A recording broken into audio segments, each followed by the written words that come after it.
No nii, väike võilmisvara, alustame karukõnniga. Ja siis liigume tagurpidi tagasi. Või edasi. Kui karukõnn tehtud, siis läheme külge ees hüppa. Tagasi ka. Nii, nüüd on meil see kurjakiisu asend. Siuke, kus sa hoiad ennast ümmarguse ja tugevana. Selles samas asendis me rullime.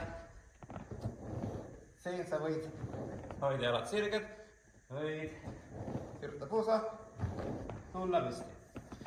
Nii, kui see sai tehtud, siis meil on jänkuhüpped. Jänkuhüpped on siis siuke käed ja lööd kannaga vastu tagumikku, võid teha rütmis. Hästi tähtsam hoida tugevad käed. Nüüd, kui need 2 veeretust ja 3 asja on selge, meil on selge kurikiisu, rull ja jänkhüpe, siis need 3 asja kokku pannes saad teha pukerpalli või pireli. Jänkhüpe, rull, pire. Siis võid kombineerida jänkhüpe, kukerpall. Lihtsalt oleks liigutus. Jänkhüpe, kuker. Nüüd tagurpidi pireli jaoks on sul vaja välja mõelda, mismoodi sa käed paned. Võid keerata pea kõrvale, eesmärk on vaja peast mööda saada.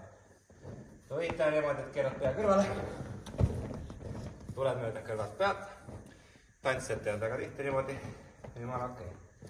Või paned käed siia peast kõrgemale, et pea ei puutuks maad.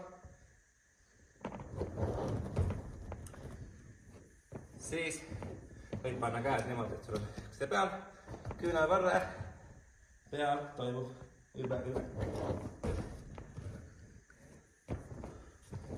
Siis hulliratta jaoks me tahame üle millegi tuua oma jalga. Ühelt poolt teisele poole.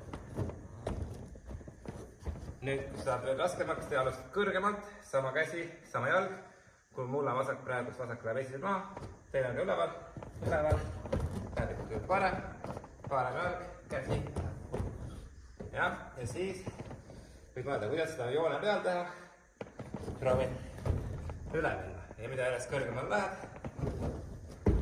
seda ilusamaks võid saada. Sellest võiks ju visata alguses, et teha viia läbi, ma ei tea, 2 tundi vähemalt. Yes, thanks.